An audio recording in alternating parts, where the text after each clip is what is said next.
Countdown begin. 10, 9, 8, 7, 6, 5, 4, 3, 2, 1, 0.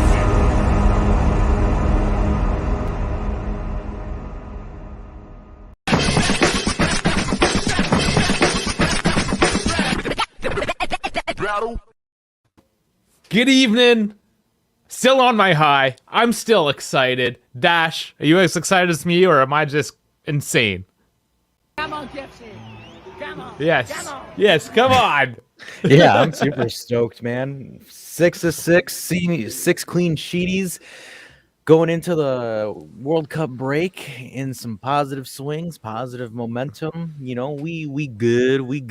Oh yeah, we good. Let's get some of the housekeeping out of the way right away before we forget, as we're horrible for it. But you gotta like and subscribe. Man, we're getting close. We really want to hit that 1,000 mark soon because it lets us offer so much more. That's when YouTube unlocks. So please make sure you subscribe, hit the like button, comment down below, do all that jazz. But also, we're going to do a bit of a hybrid setup again. We're going to do the podcast, me and Dash.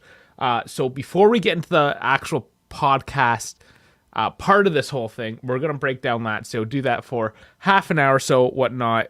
And then we'll kind of transition into podcast. So you get the full long format here.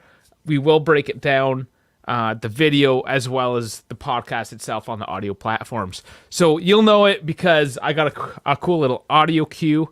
It's going to be my new thing when we do the podcast. I'm going to get some of the audio cues from the commentators of our beautiful, beautiful goals that we've been banging in as of the past few weeks. Oh, baby, how are those? Kean with a double. Does that make you what or what? Oh, absolutely. What makes me go even crazier is that pink you're wearing. Oh, yes. I went on Sam Adamo's recommendation of going with the pink. It's a very, very light pink. Yeah, here it is, guys. This is the brand new sweater. So make sure you got that. As well, I'm going to make a ticker. I did not make a ticker yet, but let me put this on. But you can use code TG1000 at the shop, turngiants.com, for 10% off. So I'm just putting this into the scroller. And what that entails of 10% off of kabam. Bam. Bam. Yes, I'm going to keep making bam noises. Everybody get there over it is. It. Okay. Bam. Sorry, I should have had that set up. But there's the code TG1000 for 10% off.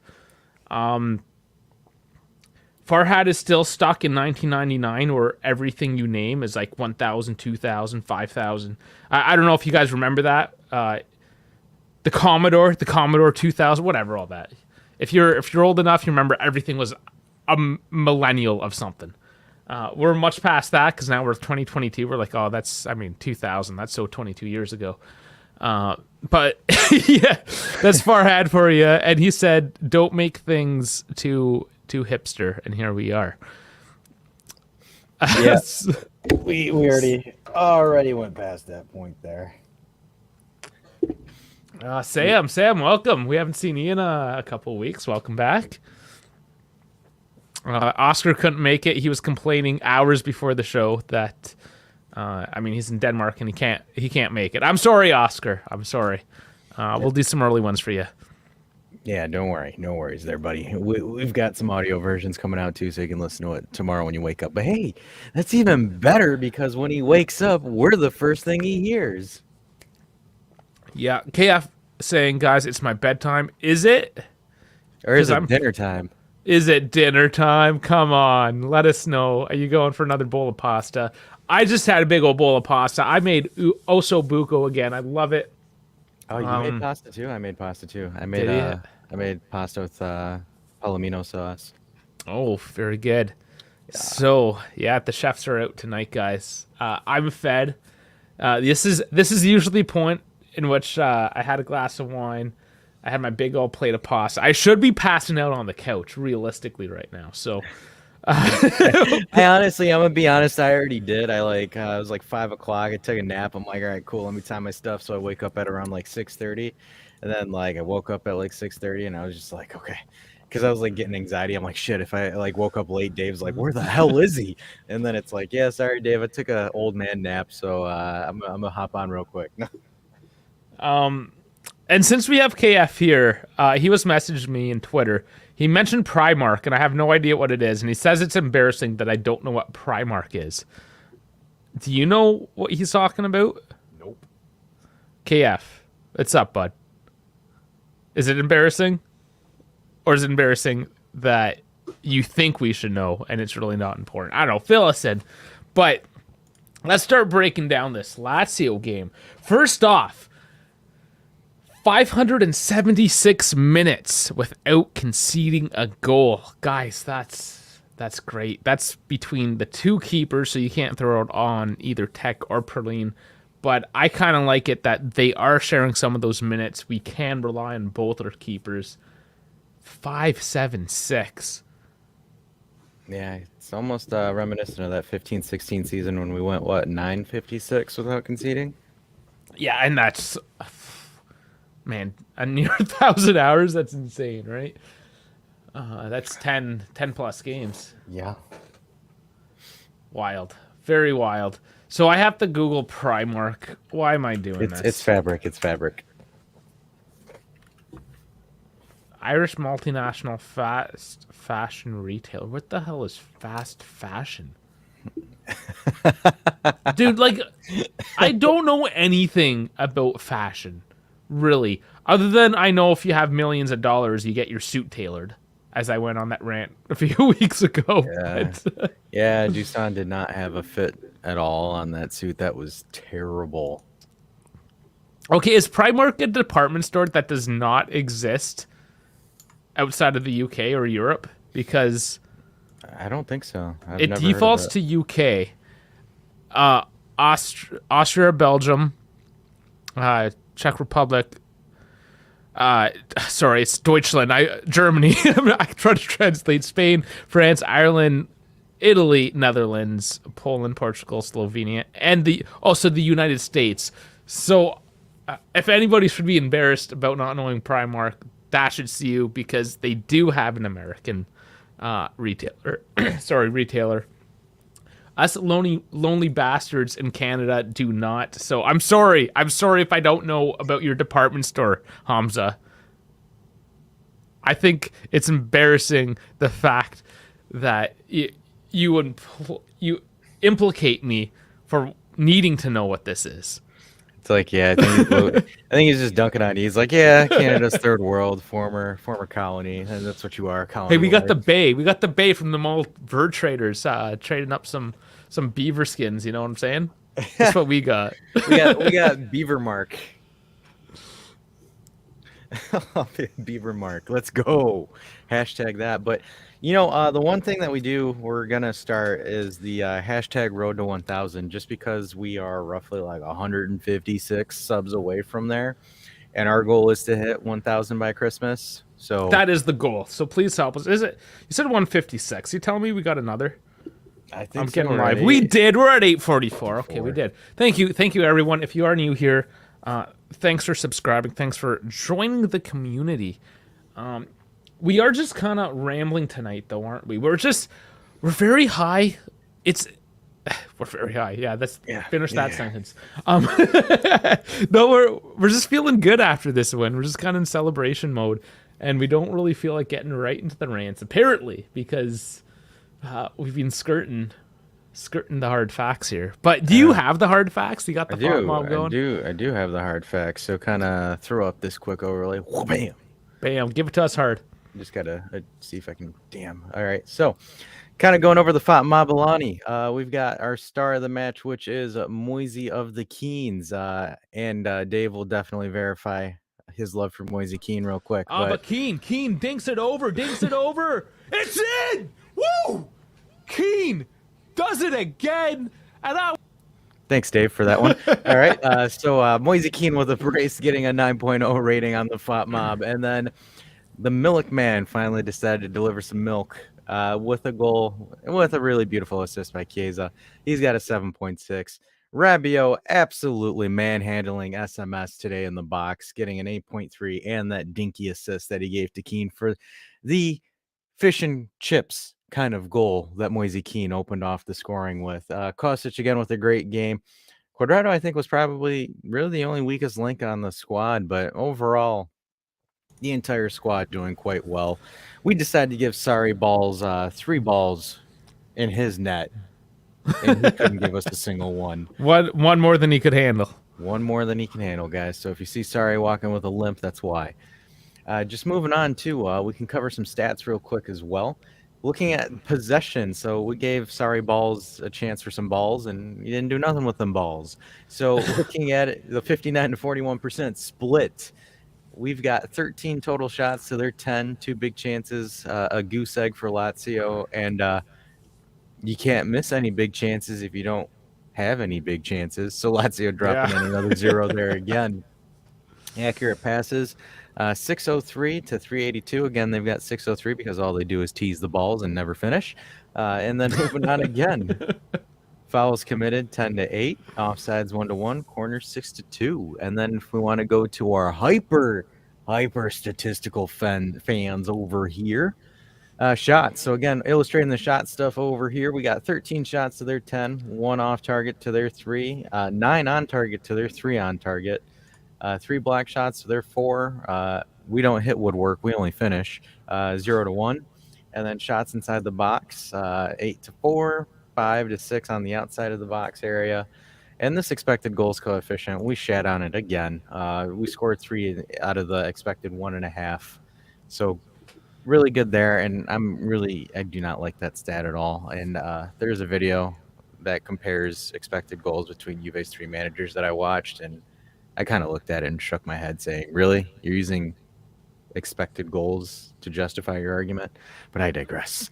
Moving on to the passes. We know you don't like the XG. I hate the XG.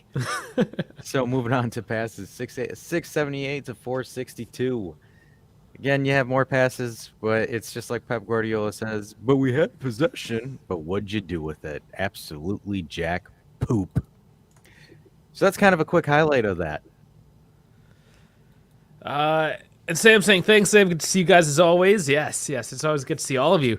How do we like this Juve year finish, and how do you think we'll come back in the new year? Napoli game is 3rd game in the new year. Yes, it is. That's actually the topic of the overarching topic of the podcast segment that we're going to do here towards the end.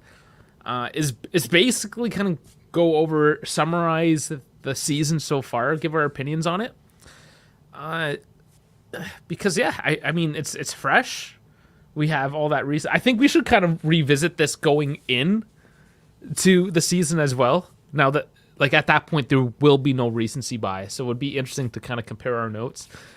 So this is hot off the heels of the season, kind of our opinions. So yeah, we'll get to that answer. We don't want to ruin it all just yet for you. Yeah, and we can always ask what Sunday Dave feels about it. Was about to waste my time on Twitter looking at nonsense, guys.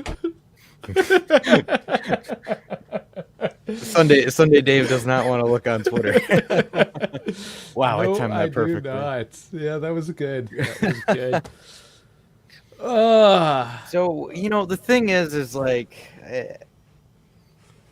was a great game. Even all the anti-Juve channels are just kind of well, shit, they did it. Yeah, we did it. And Turin Giants called it first. Yeah, I mean, we just kept the faith. That's it. We kept some faith. We're used to supporting teams that have a habit of losing as well. I think we're a little more grizzled in that sense. We're used to the beating. Yeah, it's like we have daddy issues. We're just, just getting constantly beat and just hoping for the best, Yeah. something like that. Because it's not just Juve, right? You're a Detroit fan. I'm a Toronto fan. Both cities with very troubled sporting franchises. So we're just very used to this. And it's nice. It's very pleasant to have a team that can give you something to celebrate here. So Juve is definitely doing that right now. Again, I'm just so super excited. Number 10 saying Napoli play away game with Inter match day 16. So yeah, they're gonna get right after it. And that can kind of go either way, right? It can give us some distance to the guys behind us, or makes it just that much harder to catch up what's in front of us. So, man, we'll see. And don't forget, we still have to play Napoli twice. Yeah, that's 6 points to their 10-point lead, so we can easily cut that down to 4. Like if we, if we won both of those games, that changes everything. It just really does. If Inter takes some points, if Milan takes some points. Nah, I think Milan's done. I think Milan's a bunch of goofs. Their luck can only run for so much longer. Regardless, you know what I'm saying, right? I get it. It's just I'm still mad about that Fiorentina game. Fiorentina should have won that game, but Fiorentina decided to crap the bed. I just watched the quick highlights on YouTube today, like the 3.5 minute, whatever it is, right? Where they don't really dwell on it. They kind of just move through all the different plays. And I was yelling at the screen when I was like, that wasn't a card? That's not a card. I was like, just that quick little glimpse. I'm like, that was a card. What's going on? And I really, that was enough there to know that it was a bit of a travesty. It's pretty much. That's it. Yeah. Yeah. Well, I mean, the thing is literally, it's like going into our game the entire time. I was just thinking about Fiorentina. I was just like, rooting for you. We were all rooting for you. How dare you? Learn something from this. Yeah, Italiano. Learn something from this, man. One job. Just put us in the second before the winter break. Damn it. On KF, positive in these post-match games must be acknowledged. Thank you. Yeah, I don't know. I watched some of the Beppe stuff. Yeah, I haven't watched the other guy's stuff yet. Beppe was talking about it last night. I watched it. He seemed alright too. Super ecstatic. Yeah. And hell, even BZ was like commenting on it, giving them like positive vibes, which is a first. Really? See, and that's where the drama would have came from. That's where you needed to be at halftime, or just before halftime, because that was the conversation. I don't know if you rewatched the segment there while you were gone, but I think it was a KB, Frankie, one of them. They mentioned how at halftime it was still 0-0 at this point. How the Twitter was just going to be on fire, trashing Juve. And I'm like, oh, let's see if there's anything on there right now, because there's kind of a dead space in the match. And I was scrolling. There's nothing, because I don't follow any of those people. I'm like, oh man, if Dash was here, he would be all over it, because he follows all that trash on Twitter, right? I keep it out of my mind. I do it for the viewers, okay? Yeah. It's not conjunctive to my health, but I need to give you guys content. But I did almost miss that goal, because I was like, I'm done with this. I cut that whole part off. Like you took the audio from the clip that I did, but just before that, it was me going on like, I'm done with Twitter. This is nonsense. And then, oh my god, and I just like all of a sudden this goal was happening. So yeah, I mean that's the funny thing. That's why I love the clip in itself, because you're just kind of like, it's in, Kean scored. And it's like my favorite is the second one, because I'm like sitting there, I see it happen, I'm like, shit, I can't do anything. I can't do anything. Dude's like, it's in. I did it again. And I'm just like, yeah, no, great. Hey, thanks, Fubo TV, for ruining yeah, it's all Fubo. Well, we'll work on that. Sam putting some shade at Bonucci, referencing the fact that he's kind of anti-leadership in how he acts. He referenced in the All or Nothing there, how he was trying to school Chiesa there at dinner time. I know what you're talking about. Yeah, that was that very old school way of projecting dominance on people, right? I didn't agree with it either. I know what you're saying. Could you imagine Bonucci doing any kind of dominance on anyone? Oh man, Bonucci. You know, the thing is I think the big thing is when Danilo got promoted to vice captain. I think that was huge. That's big too. What does this mean? I'm very moisty on Rabiot. He's very moist on Rabiot. Moist. Oh, I thought perhaps he was getting gritty on Rabiot. Nah, he's just looking at Moisey, or he's looking at Rabiot, and he's like, for you. You are mine now. You belong to me. He belongs to KF now. You want to okay, pay? So Go ahead. Sorry, I got these ideas right now for shirts, and you guys have to let me know if these are on point or if I need to work on them. But you know how I mentioned we had the one with Rabiot and we just have like the man bun, just like the silhouette of a dude with a man bun. So we can have one with Moisey, just the silhouette of the dreadlocks, but underneath would be like "Get Gritty." Just have like little sayings like that. Would have to have one for Rabiot. Anyways, we'll just have to have like different silhouettes of different players with those one-liners, if you know what I'm saying. I get it. Yeah, I don't know. Let me know what you guys think. We have to get new ideas. We need more hoodies. And actually, this is really warm. Man, I don't know what warm sweaters are all about. I don't like me these thin sweaters. I live in Canada, damn it. I can't get away with no thin sweaters. I need a nice, thick sweater. And this is a warm one, guys. I gotta say, it's keeping me toasty. Even though it's my very first pink sweater, it is warm enough on the inside. So I'm balling with it. I love it. It's all right. I mean, Farhad said, "Don't worry, the sweater will be gentle. It won't be too rough around the edges. It'll take you on for a nice, fluffy ride." It is very fluffy. It's nice. You know, and that's the funny thing. We'll talk about sweaters real quick. There's no in the middle. It's always in between. It's one either the sweater's really nice and comfy, or the other one just straight up gives you emotional damage because it's just terribly fit and not even warm at all. Yes, or the scratchy wool ones. The peach fuzz ones. Yeah. You know what else is cool about Danilo? He has played every minute of the clean sheets, the past 6. He's goated. He is. He doesn't get subbed off. He just the guy just plays. He's just always there. And I think him playing as a center back's kind of reinvented him a little bit. It has. Again, I think David Alaba. Remember when he went from left back to center back, and it was like, oh my god, this guy. It's amazing. Yeah. Well, I mean, like you saw some of his plays and how he's playing defense, man. He is like legitimately playing with that grit defense that we all love and appreciate. So it's like, and the thing is people were on Twitter like before like this run that we went, like, hey, why are we gonna try to renew Danilo? Like he doesn't make sense. Like we're renewing Danilo. What a bunch of bums. I'm like this is you clearly have not played any kind of competitive organized football ever to be able to say that Danilo shouldn't have been on the team. There are some veteran players that you need to help organize your locker room. I saw it, I knew it back then.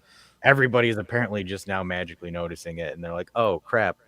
Like if I went to their Twitter history and just pulled up tweets of them just bashing Danilo for like 6 months. If you were able to cancel people, you would have these guys canceled so hard. Well, it's not even about canceling. It's just like I kind of want to just like have them show up on one of our streams or show up on one of their streams and just be like, "Remember this, buddy? Remember? Okay, put it away, man. Don't get too excited." Yes, KB's noticing the pink. Yeah, doing the pink, saying "What's up, nerds?" Yeah, I mean, I think you lead the pack as well there, KB, in the nerdum, the nerd-sationalism. And Sam, discuss. Should we do something in a winter transfer window? Right back. That's it. I think that's the one thing that we need is a right back. Other than that, I think everything else is solid. Fullback? Yeah, fullback of some sorts, and that's really the names. Yeah. I would say a right back. You need a sub for Quadrado. Odriozola keeps on popping, although not their number one choice. It's because it's Zaniolo, guys. I'm kidding, Dave. I'm just talking smack because. Are you saying we're getting Zaniolo in January? Go on. Because like the thing is like I saw that and the first thing that went to my head was Zaniolo's the club's first option. No, I think we're done with him. I'm pretty sure we're done. Just let's have Big Z go in a hole and just disappear as a concept. And also asking about 3-4 or 3-5-2 or changing formation. There was mention of the 4-3-2-1 once everyone's healthy. The 3-5-2 is working though. That's really the problem. We know it doesn't work in Europe. We proved that again, along with Inter with Conte. It works really well in Italy, allegedly. I don't know what to say. It's just working right now. Yeah, I mean that's the thing about that formation right now is I'm not a big fan of it, but hell, it's running. Don't change. Don't fix something that ain't broke. Yeah, I'm okay with it for now, but we'll see. We'll see once everyone's healthy, and we'll get in this shortly too. Everyone that is gone, who comes back, who goes deep into the World Cup. That's what she said. Yeah, nice and deep. But yeah, who we gonna get in January? Obviously, SMS. That's really heating up. I don't know if we'll get him, but yeah, a fullback of some sorts. I think really is what it is. Whether it's Odriozola, I don't think it's that. Karsdorp. You don't think so? No, there's reports now that they're not looking for Karsdorp, and I don't think we're that cheap. I don't think we need that emergency of a plug to fill that hole. We're looking to build, and we're. I think we're going to spend a bit of money.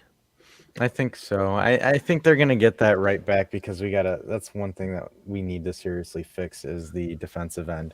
Just because Quadrado, you can't run the rest of the season with just Quadrado as your right back. I mean, I know we have DeCilio, our Lord and Savior, but he's only there until he tweaks his hamstring again, which is probably gonna happen the next game back. So figuring out a right back, they've got to get it some kind of option in. And did you hear this about DeCilio? Apparently he was, or still is, Ronaldo's kind of like confidant, kind of just buddy. Be there to yeah, there's a report today where You sure they're not trolling you there? I thought it was Pensiglio, not DeCilio. no, it's DeCilio. I saw it in a couple different spots, unless it is just fake news that's rolling through different outlets now. Yeah, but there was like one thing on there. Yeah, because they're using that Ronaldo thing, that documentary as like memes and stuff like that on Twitter, where they're saying that Ronaldo's like, I miss Trent, I miss eating the pregame pastas and blah blah blah, and then he never. Maybe it's just because I saw it pop up so many times today. It's like, I'm like, what the hell is DeCilio and Ronaldo doing together? I'm like, that doesn't make any kind of sense, but all right. But there was an interesting thing. Oh man, I'm forgetting his name now. Jordan Peterson, psychologist, University of Toronto and Harvard. Canadian goat right there. Yeah, I guess he went over to wherever Ronaldo was, whether it was in Manchester or Portugal. They didn't really say, but he went to his house and I guess he had a good talk and kind of sorted his head out, did some head doctoring with him. So, damn, I mean, like, he's not a robot; he's still a person. This guy. That's interesting that JP went out there. I mean, I've listened to JP's work. I think Jordan Peterson's stuff is really cool. But yeah, he's cool. He's controversial. Of course, very controversial, but he's interesting. Yeah. But and the thing is about him that I appreciate is like he kind of throws out some stuff out there, and you have to think critically about it. Because like I think that's Jordan Peterson's thing about it is where he's like, I don't care if you want to do this or that, as long as I can get you and talk to you and have you use your head and think critically about something. That's a win, which I'm all for. I mean, any kind of dialogue when you use critical thinking, you're always going to get something good out of it. He rubs people the wrong way because my brother actually popped it up. We didn't even talk, me and him, about JP at all, but he brought up something he thought was interesting. My mother and sister was there, and my sister immediately was like, "Oh, this guy, blah blah," and she started going off. I'm like, you gotta at least listen, but like, it's just the way he talks, that very matter-of-factly kind of pretend. He's from Toronto. He's pretentious. That's just the way it is. The Torontonians are like that. But yeah, that's the unfortunate thing. If you're open to at least listening to the message, yeah, you can learn some things. But of course, we're diverging to psychology now, of all things. But I mean, that's more podcast talk. Let's finish the last real. No, there's 2 points left here, and then we'll get into podcasty stuff. Can you hear me? Yeah, I can hear you. I just lost audio. Give me 1 second. Okay, I'll just go through some of the news then. As Dash fixes his audio here. So, Ferran Torres is the man that is currently set to replace Di Maria. So that's new. And again, you know how I am, where I don't continuously hear the same name over and over. So today's the first day I've heard, and it was like Ferran Torres will. Still kind of early, But interesting nonetheless. Di Maria does need to have a replacement. He is gone after this year. We know that. So who will be his replacement? So Ferland Torres, what do you guys think about that? Not a bad name. Actually, let me look this up on. I just want to see transfer market real quick. How much he's worth. Ferland Torres transfer market. Sorry, guys, do this real quick here. As I loaded up, 35 mil. That's not unreasonable. So he's fallen out of favor with Xavi at Barcelona. No audio. I hear you, though. I hear you, man. He's having issues. Okay, he'll figure it out. KB giving a hard no on Ferland Torres. As well as number 10. Okay, we do not like Ferland Torres. I didn't think he was horrible. Yeah, there's other names out there. I don't know. Like we were looking at Jesus a lot. He's gone now to Arsenal, but who else? Who else would we have on wingers to replace Di Maria? This all of a sudden is a discussion point. And Dash, we can hear like everything, all the clicks, and he's gone. Okay. He must have audio issues of some sort on his end. But no big deal. We'll move on. So I just thought that was just interesting for Torres. If anything develops, I mean, we'll talk about it. But as of now, just whatever. Let's move on. So 11 Juve players are going to the World Cup. So double-edged sword, of course. You're proud for these guys and making their national team. You want them to go do well. We will be following them. But at the same time, they're not getting that rest. But they are staying in game shape if they're not injured, for sure. But they're not with the team training. So it's good and bad. And Bones, yes, Pulisic. Thank you for reminding me of him. Absolutely Pulisic. I would definitely still look at him for, I think that 30 mil as well. Let me look at that real quick.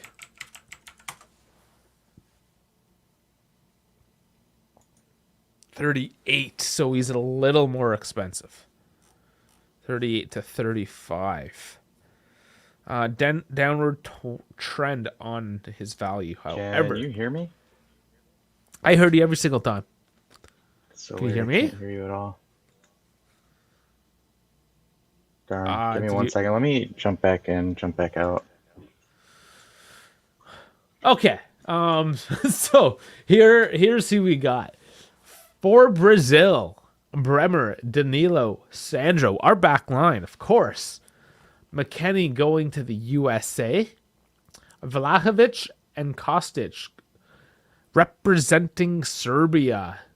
I mean, man, two Serbian studs. I love that. Rabiot going to France. Szczesny and Milik for Poland. Paredes and Di Maria for Argentina.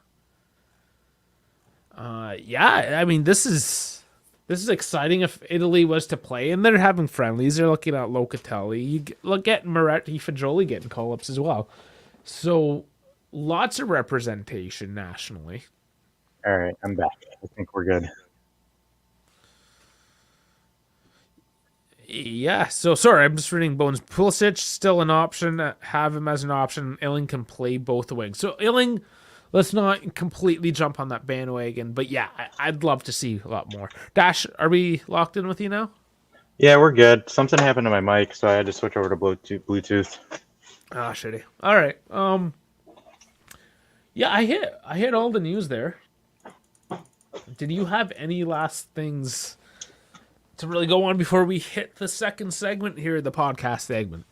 Nope. All right.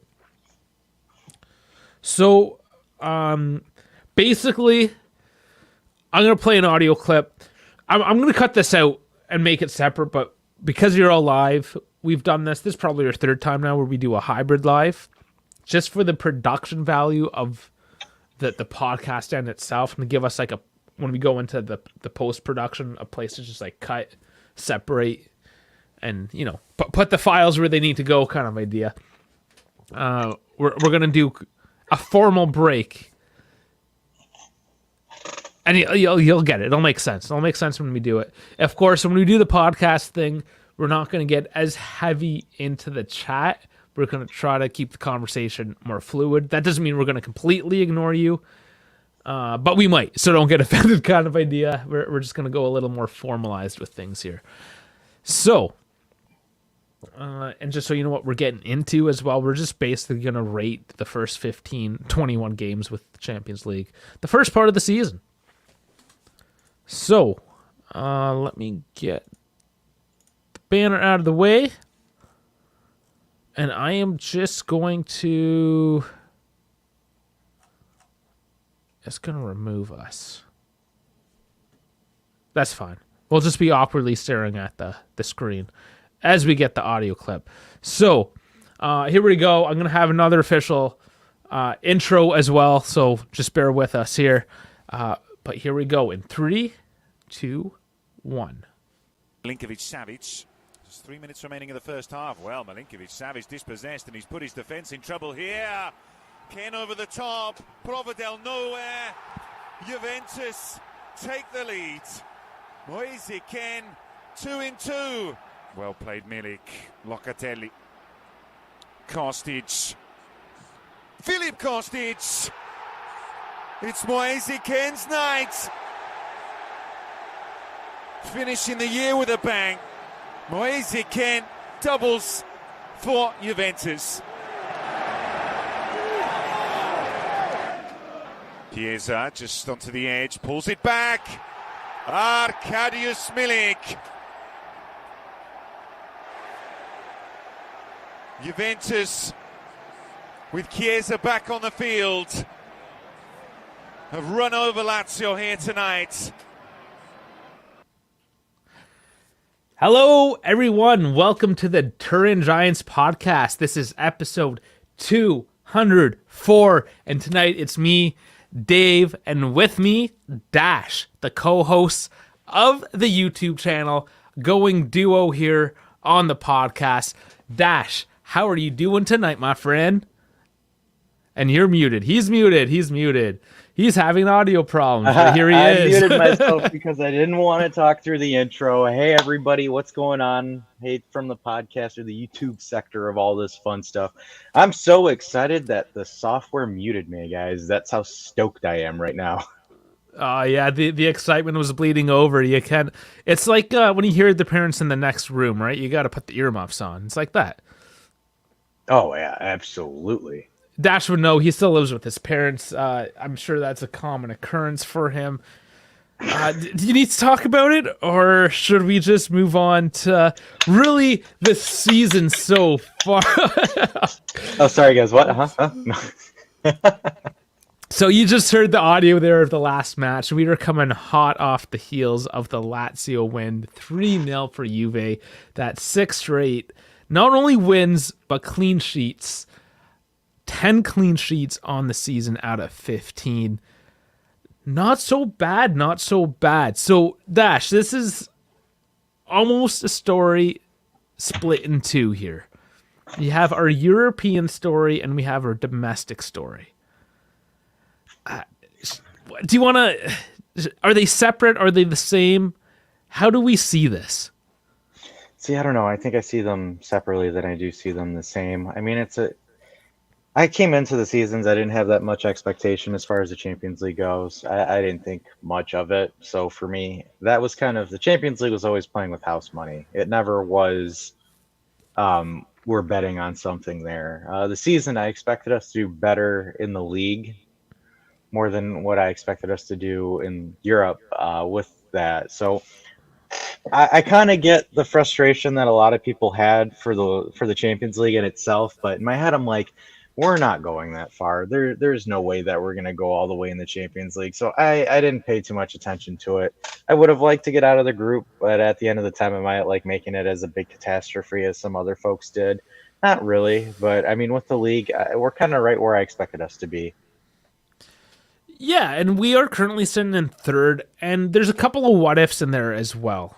And we don't want to dwell on them too much, but recently, Milan, they got an extra couple points there with a couple calls in their favor, or non-calls, if you will. They could have easily lost, tied to Fiorentina there. That would have changed the table. Of course, we can harken back to the Salernitana match. That dreadful, dreadful match of just missed calls altogether. We could be in second. It is what it is. We are in third. But to know that, one, you have very hot Napoli, and nobody's catching them right now. So kudos to Napoli. Yes, we hate them. Doesn't matter. They're doing well. But realistically, the team ahead of us, Milan, we could very well be ahead of. And at this point in time, if we were to face them tomorrow, I would put my money on Juve as beating them. I would too. I honestly think Milan showed one thing, is they are not really bringing anything to offer as far as the offensive phase of the game. Even defensively, I think Tomori is atrocious. Besides, he just decided to have some goal line clearances yesterday against Fiorentina. But I think our stock is trending upward while theirs is trending downwards, because like good vibes and hanging out, it's kind of what, Pioli's on fire, that whole little thing about Milan is going. That can only carry you so long. And Milan doesn't have really a style of play or anything like that. It wouldn't surprise me if they dropped to a third or a fourth spot on the table. The two teams that are going to challenge Napoli are us and Inter. I think those are going to be the two teams that have the strongest candidates or the repertoires. I say Inter just because of how they bounced back against us. We beat them 2-0. They went on and thrashed Bologna 6-1. And then they won again yesterday. Yeah, they won yesterday against Atalanta, where they were down 1-0. They equalized and then went ahead and won. So I think out of resilience, I think the only two teams that are really going to push Napoli at the end of the year is going to be us and Inter. I would be shocked. I think Milan could be in the fray, but I don't really see them. Well, you don't know. They could pick it back up. They certainly have proven it last year, winning the title. It's mostly the same team. There's a few changes, but they have what it takes to go the distance, to have that staying power. They'll keep it interesting. The only way this stays truly interesting is Napoli has to drop points. So we still have to face them those two more times. I mean, only 15 games into the season. So think about that. That could be not only a 10-point difference. If we win both of those matches, that's now only 4 points. Yep. So more what ifs. I get it. There's tons of what ifs. Inter's got to play them right after the break in January as well. If Inter takes those points off Napoli. And then again, that's a double-edged sword. So if Napoli wins, yes, it's harder to get out to first because they keep on winning. But now we get that buffer to Inter and that fourth, fifth spot, maybe sixth. The gap starts widening in that sense as well. So it comes down to the fact we have to keep on doing what we do and not focus on the other teams. And I think that is what we've done ever since that trio, which obviously worked. I know there was a debate there. Is it archaic? Does it do anything? Coincidence or not, after we had that trio, things got good. And we started winning. We started getting clean sheets, and we started looking like a team. And that's really where it all started from, is we started looking like a team. So, we have some quality. We're showing some grinta now. We're acting like a team. Are we now the team to beat? Is Napoli really the real deal? Do they have what it takes? Does Milan pick it up? Does Inter pick it up as well and make this charge? Who's got this going forward? Like who's the racehorse that you're betting on at this point? See, for Napoli, man, it all depends on what their tarot card reads for the week, because you know how superstition the Neapolitans are. So, like, yeah, they're gonna do their coffee things or their, tarot cards, astrology, and all that stuff, and then they might just do something wrong and their entire season falls apart. I think Napoli is just one bad juju away from a real fall, and it usually happens. I know they say Spalletti drops points in December, but ironically, we're not playing in December, so we're gonna probably see something in January because Napoli's schedule is gonna be tough in January. They've got us, they've got Inter, so they've got some big games in January as well. So Yeah. we'll see how it happens because last season they dropped in February and March, and everyone's like, hey, yeah, well, we're winning the games that we would drop last year. No, you were kind of in the same position last year as you were this year, so you still fumbled the bag. Yeah, it's super interesting, but let's not focus too much going ahead. We have some time. We have 6 weeks off, really. We're going to have to fill in these 6 weeks with some content, so maybe we'll look more ahead in future episodes. But really, what we did these past, it was about 3 months. Where do you rate us? So I think we have to break this down to 3. We have to do you have the poll for it? Do you have the results from I do, and I'm going to share this. I know only those on YouTube. So yes, we're on YouTube. We're obviously on the podcast as well. So if you're listening to this just on the pod, please do check us out as well. Just Turin Giants, type that in right into the YouTube, and you will see our pretty faces. One of us are pretty. You can decide which one. Are we really doing this now? No. Okay, so here's the poll. I just put it up a few hours ago, so let me refresh it as well, just to make sure. 30 votes, so of course, please get on this. Basically, how do you rate the season so far? A, B, C, D. So, A is at 0%. B is at 30%, C is at 57%, and D is at 13%. So I picked B, and this is where it gets tricky because the Champions League really pulls us back. The beginning of our season really pulls us back. And this is the recency bias part as well. This is why I want to come back to this in like 5 weeks or so. Right? How are we feeling at that point? But we can't deny the past 6 games in the league: 6 wins, 6 clean sheets, 10 clean sheets on the season. The second best defense in Europe. Only Barcelona conceding less at 5 to our 7. These numbers, and if you guys have been listening to the lives, we go through stats as they develop throughout the week, and some of our stats, like 576 minutes without conceding a goal between both Perrine and Tech. There's so many positive stats right now that it's hard not to be throwing points, not to be grading at a higher level right now, even taking into consideration Europe and the first few weeks. I don't know, Dash. Could you level me out a bit here, or? I could. I mean, if you want me to. But and we'll talk about it. So I was probably one of the minority that rated the squad at a B minus on that chart. Because the reason why I gave it a B is the clean sheets. So that to me showed that, hey, even though certain things happen, the squad's established a defensive presence. That we know, okay, cool, that we do have a great defensive structure for the squad going forward right now. I get the C. It makes sense. C is probably the more plausible answer, but I was going to give a little bit more of the benefit of the doubt to the squad, where they have that established grit, that established defense going into it. Guys, we stopped 2 high-scoring offenses, Inter and Lazio. Yeah, we played at home, but guys, Inter's the second best offense in the league behind Napoli, and Lazio's up there, I believe, 3rd.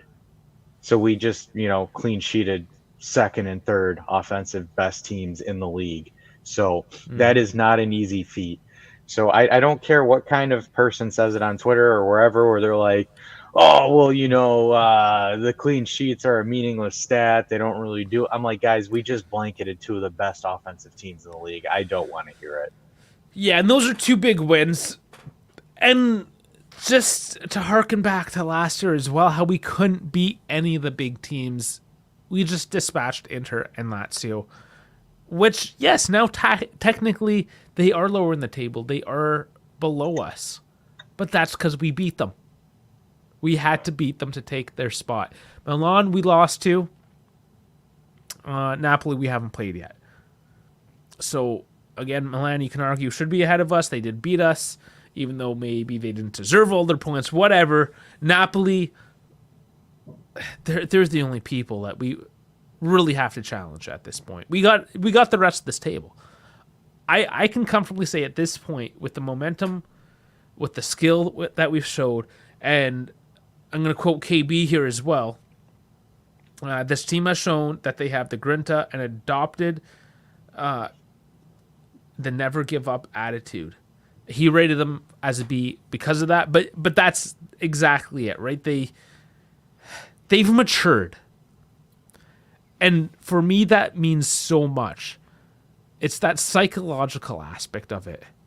That, yes, we realized we were not a team. We then realized that we had to become a team. And to become a team, we have to put our heart out there. We have to put our body out there. We have to come together and sacrifice. And we've started seeing that. Locatelli with the slide tackles. Even Paredes coming in with some slide tackles. Rabiot boss in the midfield. Kean getting a brace. Milik, stat today, at this time last year, Morata was our number 1 striker, had 5 goals. Milik at 6 as our number 2, possibly number 3 striker. Everything is looking up. Yes, recency bias, I get it. But man, the trajectory, the potential, it gets me going so hard. Like inside, I'm just going. I'm just going so hard. Does it?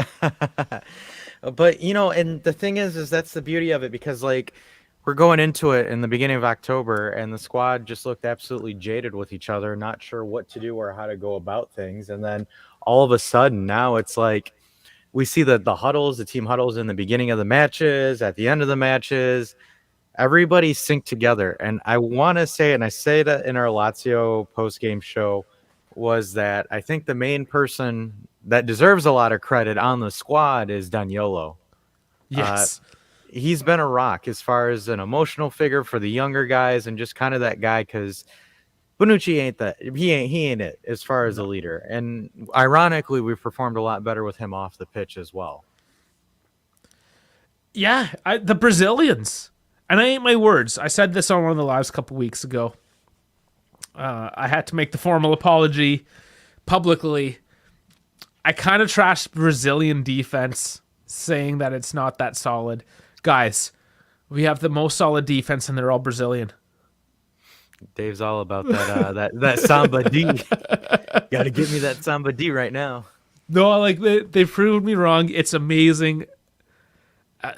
We're back to our old defensive stats. We're picking up offensively too, but we're playing a 3-5-2 with 3 Brazilians in the back, and it's working. Who would have predicted that? Find me a person who predicted that, and nobody. Not even me, guys. That's insane. It's insane, and that's why I love that stat. Mostly because I'm wrong, but I'm so wrong that it's amazing. Yeah. And thinking about it too, is the season's kind of been full of surprises as far as players go, because like let's talk about Moise Kean for a little bit. Moise. I was on the bandwagon of let's ship this poor kid out without any thought in the world. I wouldn't have hesitated if someone told me that, oh no, something happened to Kean, he can't play, and I'm like, I'm so disappointed. Kean made me eat my words. I think Kean's made a lot of critics eat their words. Apparently Kean hasn't been eating, because he did drop like 6 kilograms. He said that in a post-game interview. But 4 goals in 4 starts. 5 goals recently. He overtook Milik in scoring. All our strikers are scoring. There's no problem there. No. Because really isn't. Because if we look at Milik, Vlahovic, and Kean, adding all their goals together, they're all double digits. The total, not individually. Yeah, but together. Yeah, and then They're also about our 6. midfield. The midfield, they're at 10. They're still at 10, right? They didn't score any this weekend. So, guys, we're scoring. We're not the most prolific scoring team. No, and I think that's the one thing that we need to improve for sure, right, guys? Like, I mean, offensively, we're kind of giving the fans blue balls. I mean, we're starting to get more goals through it. I mean, with Lazio and Empoli, but I still think that the squad does need to work on finishing their shots and their chances because we got through Hellas, guys. And, you know, it was an ugly game. It was a gritty game. But if we had some better finishing, I think we would have made it a bigger score line. Like Moretti, and he's even come out and said that there's a few chances where he could have easily finished. I mean, there's still room for improvement. Absolutely. We're not. And I know it sounds like I'm just completely losing my mind getting on this bandwagon. Which, yes, I am. But I'm also realistic. There's areas to improve. Our finishing is one of them. Our connection through the midfield is still a little sloppy as well. Everything's improving, but we're not quite there yet. We're obviously in the Europa League. We're there because we're not at that top level. In Serie A, obviously, we're proving that we can beat these teams, but we had a very bad European campaign. Obviously, we still have more in the Europa League. I know there's people out there that if it's not Champions League, they don't want to hear anything about it. Which I don't get that argument at all. Whatever. If you don't want to watch the Europa League, fine. Don't watch the Europa League. We're going to watch it. We're going to support our team. Because that's what it comes down to. Whatever competition that they are in, we are watching. And that's what... How many of you guys watched the preseason? Because I watched the preseason. Why would I go out of my way to watch the preseason but not watch a Europa League competition? If my team's in it. Why? It doesn't make sense. If I'm going to go and commit myself to watch every single game, I'm going to watch every single game. I don't care what competition it is. So that's where I stand. I'm going to support them. It's not the Champions League. And that sucks. I get it. It sucks. But we're at the point right now where we need to rebuild that confidence. And the Europa League is that competition where we can go in and go deep, go real deep, and do that quite comfortably. And get that confidence. And hopefully by the time we get to those semifinals, we're just bumping along so hard. I mean, at that point... yeah, you can likely have Vlahovic, Milik, Kean. You can have all our strikers on double-digit goals, realistically.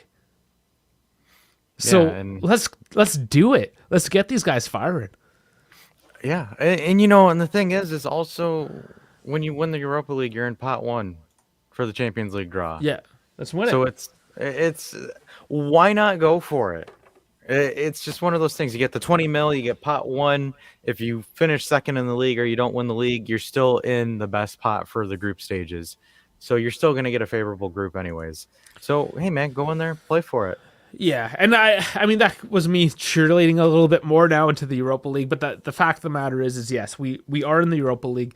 So we have to talk about how that affects our rating on the season thus far. Of the 22 games, so 6 of those games being in the Champions League group stage, winning only one of those to Maccabi Haifa, losing the other one to Maccabi, which is embarrassing. PSG's... Sorry. Go ahead. No, you're good. Finish your PSG's running with the cheat codes. We get that. Benfica, absolutely on fire. Very tough team. On paper, should we have beat them? Probably. We should have probably given them a bit more of a run for their money. But we were in a really hard group. No excuses. We should have beat Haifa both times. We should have tried taking some points off PSG Benfica. We got 3 points out of a possible 18. Not good enough. No, it's not. At least 8 points. That would have been the bare minimum of that group is 8 points. 6 from Maccabi and a hypothetical draw from both the home games for PSG and Benfica. Yeah. 8. We were short. That's it. I mean, that's it. But like, you know, for me, I don't care this season about the Champions League. I never did. Even last season too. Like I knew we were playing with house money. It's just, there's no sense of a deep run unless we just had something completely go our way. So I get the initial disappointment, but for me, it's like, I don't know. I get people are like, well, if Real Madrid fell into the Europa League and blah, blah, blah. Guys, Real Madrid and us, we don't have Real Madrid's financial structure. We knew going into Ronaldo's last season with us that we were in a bit of a hole squad-wise. Like, if anybody thought that under the Pirlo, Allegri 1.0 season, or 2.0 season last season, that we had a chance for competing for the Champions League, you're absolutely out of your mind. There is no way. With the midfield that we ran last year and the previous year of a Pirlo year, no way. Yeah, absolutely. Our midfield was bad.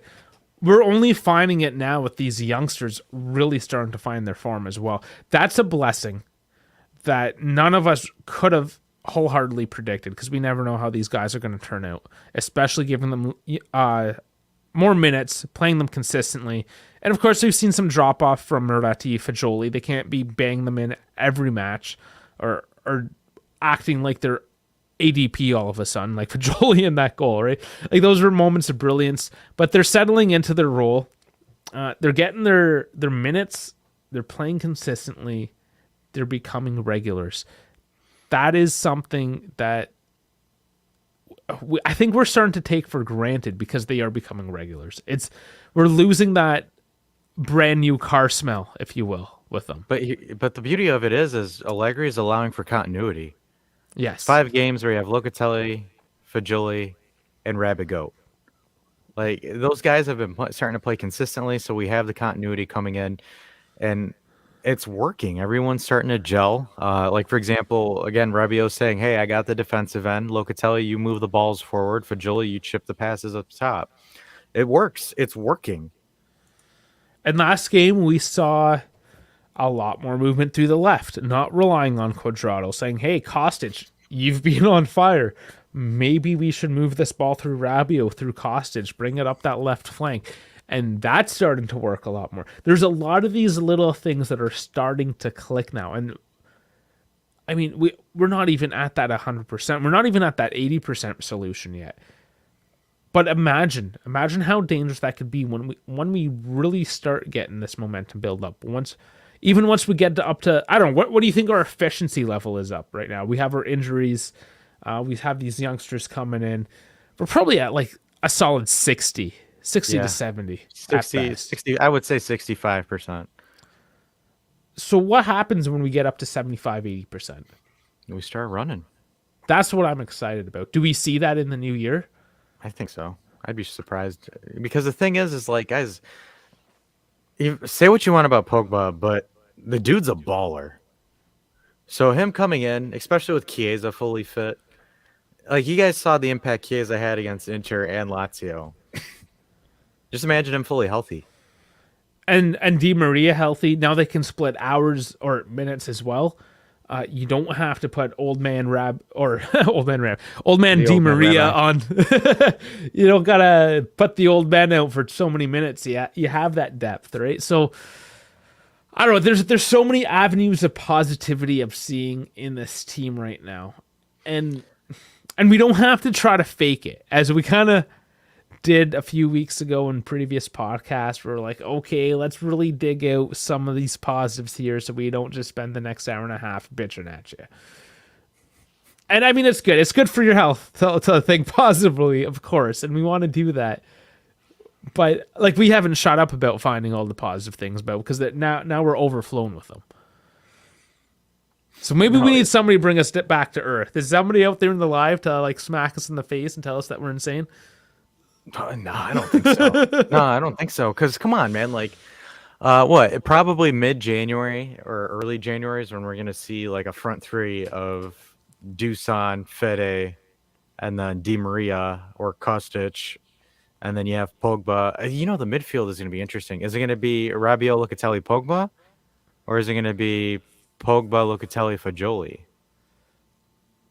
These are all the questions now. And these are the positive questions. It's a good problem. To have. It's a good problem to have. So Arslan asked when we will see Fede, Deuce, and Pogba play together. Pogba's the big question mark, really. Otherwise, I would just say January. Yeah, I would too. depending, just barring anything crazy at the World Cup happening. But yeah, Yeah. So we'll see. I don't think Pogba is playing in the World Cup. Obviously, Fede is not as well. But DV9, Vlahovic, of course, playing for Serbia. So we'll see. We'll see how many of these guys go for a deep run. Rabiot playing for France might go deep. Serbia has a bit of a chance. McKennie's not going anywhere. Or to like go deep in the World Cup. That's what she said. Oh Jesus! I had to do it. Oh, it was man. Yes. So you were just talking about going deep for like the last 5 minutes, and I was like, I got to throw in a Michael Scott in here. We gotta go for it. yes, going deep. My wife's actually watching The Office right now upstairs, so it's on point. Why not? I finally got her. Perfect homage.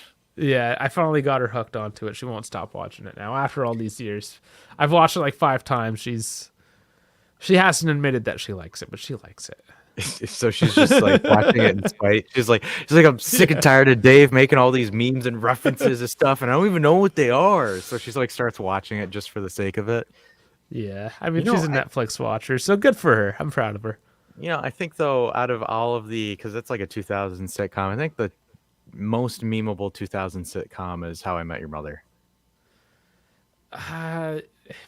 The most memeable? You think so? Yeah, Okay. come on. Neil Prove Patrick it. Harris is Barney Stinson. Okay, but we don't do the whole legendary thing. Yeah, we don't much. do that here. I mean, unless we want to switch Turin Giants into How to Pick Up Turin Chicks or something. No, I don't know. I'm gonna have to disagree. I think it's still 2000s. You still, I don't know. I have this bias towards The Office. It's got to be The Office. Really? Prove me wrong. Prove me wrong. It's The Office. The only thing I think of is the Michael Scott. That's what she said, and then the chili. Spilling the chili in The Office. There's so many. Okay, so like for instance, a guy in my office where I work, he has those Bozu balls, the inflatable balls, and he comes in like a little base with the wheel so you can roll around, and he sits on this, and he's a bit of a bigger dude. I mean, he could probably lose a couple pounds, whatever. You know what I'm saying. So he sits on this thing when he does desk work, and he's convinced that this is what helps him lose weight, and he's going to get these sweet abs. That is straight out of The Office. That happened in The Office, where Dwight is sitting on this Bozu ball, rocking back and forth, working his abs out, and he literally says, "Oh, this is good for my posture. It's good for my core, whatever." Like, The Office happens in real life. This is why The Office is great, because it is real life. Yeah, but come on, man. Like, what is it? The one episode. So for the fans at home, my family owns a restaurant. So I'm walking into it this weekend, and I hear someone talking about the Naked Man.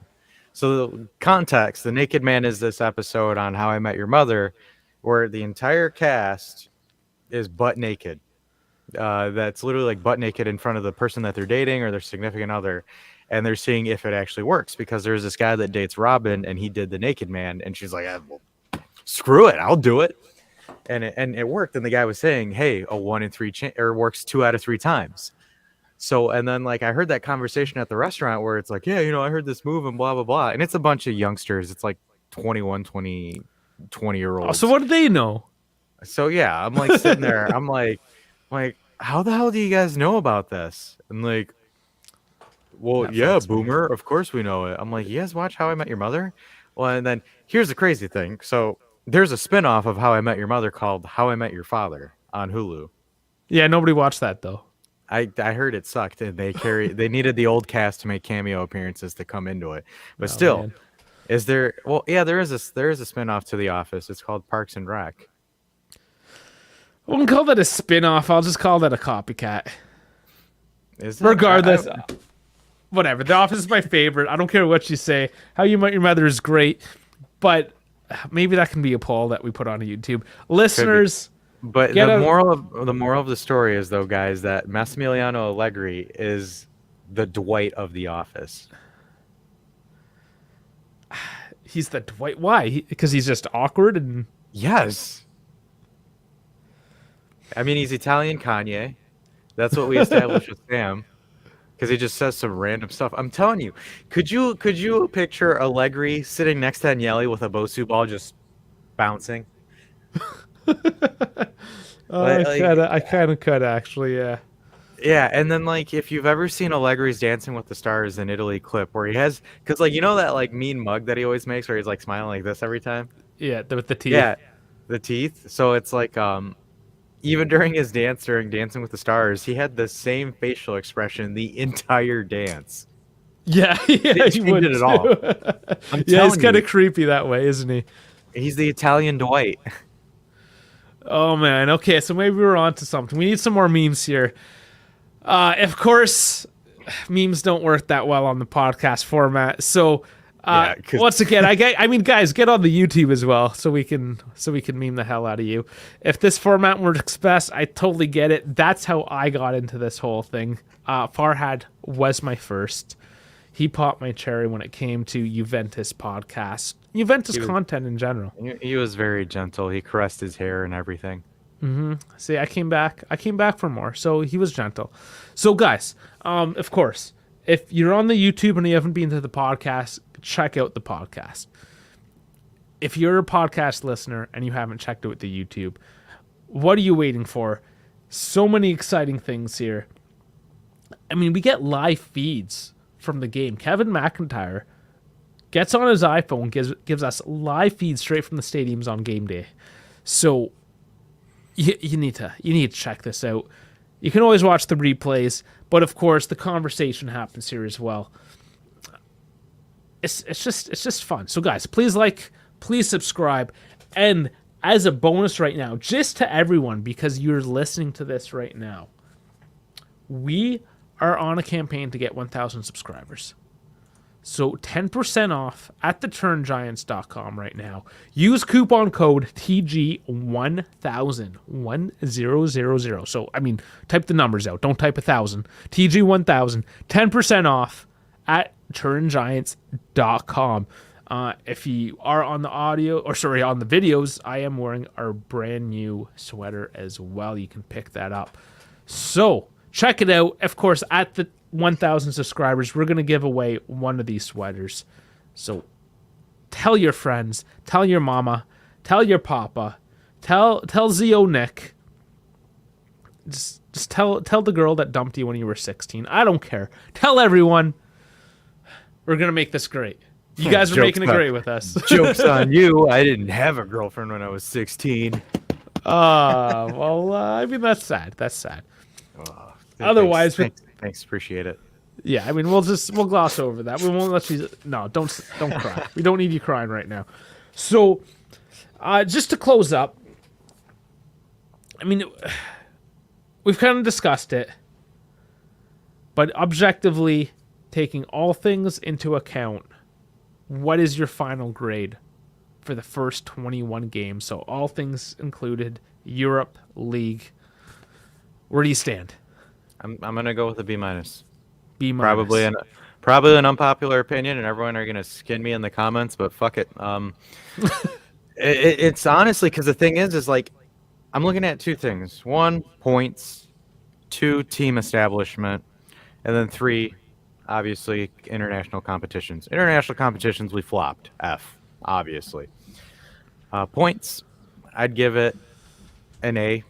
Because where we are at the table, yes, Napoli's 10 ahead, but they're kind of an anomaly just because of their run. But we're there. A. As far as like team structure, I'm gonna give it a B minus, B minus, B plus ish, somewhere around that range, in the solid B area. Reason is because again, the 6 consecutive clean sheets, establishing a formation and sticking with it consistently, building that continuity, playing players in.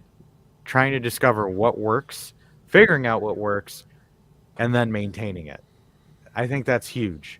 So if you average it out, it drops us somewhere in the B minus, B something. So I'm a big fan of it. If we get the Europa League, I'm happy too. I think because we're in a good position to go for a run. Allegri ball always starts rolling in January and February. So once everybody's fully fit and healthy at the same time, watch out, Serie. It's on site. Oh yeah, no, I agree, Serie A, but here's how I have to break it down, and this is difficult for me because I feel like it's a B. I agree with you, a B minus. But how do we rate? How much weight is allocated to the Champions League? And as Juventini, 30. we put quite 30%. We failed 30% of our mark. I mean, so we went to the Europa League. So how much of that 30% did we actually get? 10. Let's be fair. Maybe 10. And we're now in third. So that's And the other 70%. But we haven't played all that 70% yet, right? Of that 70%, we've played about 40% of it. So we've done 30-ish%. And of that 30%, we haven't been perfect. We're in third. So let's say 25 of that 30%. So that's 25% plus the other 10% for Europe. That's at 35% for 45% of the season. So that's coming in sort of like that C plus range. Like when you break it down in these numbers and try to put numbers to it. Well, I think maybe we can raise the European competition to a 15 because we're in the Europa League. It's not like we completely crashed out. I get it, but this is sort of it's in that in between, right? You're saying B minus. B minus. I'm not saying a solid B. I'm saying more of a B minus. So, you know when you're in school and you have like the two big papers, you have the two terms, right? And you have one big paper per term. We just do exams. I'm trying to make an analogy here, right? I know. I'm just busting. I'm a breaking your balls. So there's two big papers in this particular subject in school. Okay. One for each semester. There's 2 semesters. We've done the first one. We failed our first big paper. We've aced everything else, but that big paper we failed. And that's why right now we're at the C and we're struggling, and we got to pick her up for the rest of the season. And we can still get that A. We can grab the A. Maybe an A minus. We're not getting a heavy A. But we can do that. We can still get that B plus, that A minus, but we got to work for it. We're not quite there. But man, we've got the lickings from our parents. He got the report card. Dada beat us. He did not like what he saw. We learned our lesson. Daddy Agnelli gave us the wooden spoon and broke it right over our ass cheek, guys. But we're acing. We're acing every other exam from here on out. We're getting that second paper. We're going to ace that one too. Guys, we're going to graduate with honors this year. You'll see. I'm calling it now. I know it's easy. We're gonna get that. We're gonna get that A. It's going for Juventus 2023 Scudetti champions.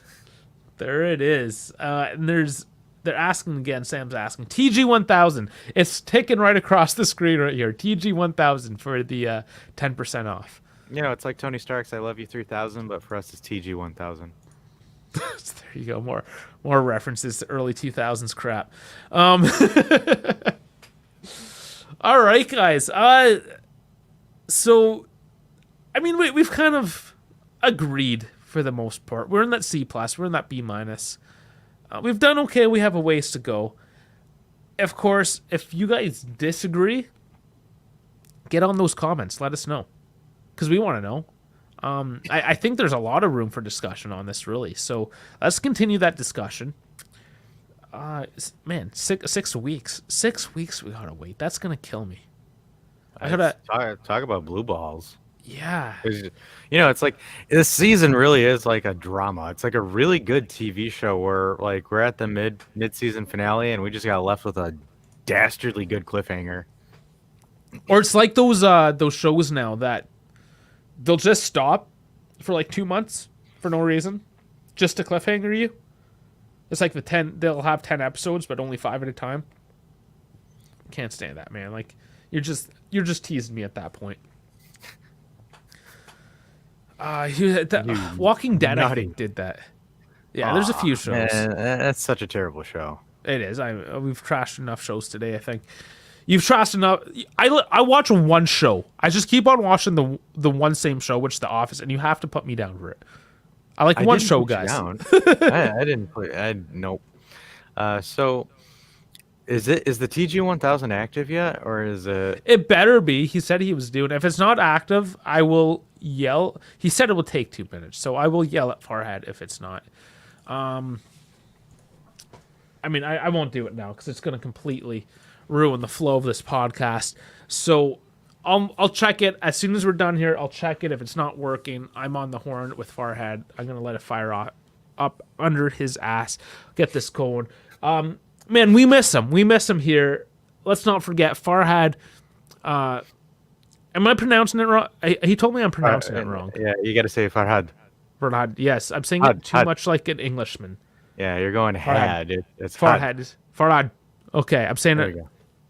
Sorry. I mean, let's give this man the respect that he deserves. He is the OG. He is the boss man. He's still here. So just because you see me and Dash rolling on the podcast, rolling on the YouTube, it doesn't mean that we're the be all end all. Farhad is killing on the back scenes. So is Nylash. So is Kevin. And we got Zachy here rolling in as well. Going to be helping us out. So the community is growing, not only on the channel itself with contributors, but the followers, whether it's on the pod, whether it's on the YouTube or even the Instagram and Twitter. The community as a whole is growing. So I thank you everyone for that. And whatever the platform is, just thank you. I know not everyone is everywhere. We pick and choose. We have our preferences. So however you interact with us, that's great. And thank you. Dash, do you have any parting comments before we kick off on this episode 204 and the break into the World Cup? I do. I'm gonna do my little speech here, but hey, the season was long. The first half, 3/4, 7/8. I'm just kidding. So the first 1.5 or 3 halves of this was it sucked, man. The beginning sucked. You know, we had some excitement from the Sassuolo game, and then we kind of hit a lull, and then we kind of picked it up, and then we hit a lull, and then we're starting to really gradually go forward. And this happens in football, guys. It's part of the way of life, man. Think of a story arc of a show or of a movie or a series. We have the Call to Adventure, which was us sucking and us overcoming a lot of those hurdles and obstacles with us being bad. And I think now that we've finally gotten the issues that we were focusing on and struggling, we're moving forward. We're going forward. We're doing stuff. And we're going to kick Napoli's ass in January. I'm Dash Beza. Thanks for listening to this episode of the Turn Giants Podcast. Take it away, Dave. Oh, thank you, Dash. Thank you, as always, for your little tidbits, your dad jokes, your mom jokes, all your jokes. Love them all. Thank you to all the listeners out there. This is episode 204 of the Turin Giants podcast. And as tradition here on the YouTube, Savic. There's 3 minutes remaining in the first half. I guess we can play that too. Possessed, and he's put his defense in trouble here. Kean over the top. Provedel nowhere. Juventus take the lead. Boys. All right, but I really meant to play this, but we love a little Milik goal on the back end of this podcast. Do a little bit of ASMR here for you guys as we outro you guys. Hopefully you're falling asleep now as we lull you and all our good vibes from Juve and the Turin Giants. And also, we can give you guys a clip of yesterday, Dave, too. Just but Kean before you go to bed. dinks it over. It's in! Woo! Now that's dialogue to end your night on. He dinks it over and it's in. Oh man, the innuendo. We can't help ourselves, guys. Thank you again. There is more to come. It is the break, but it doesn't mean we're we're taking a couple of days off, but we're coming back at you later on. We love you all. Good night. Episode 204 is out. We'll catch you next time.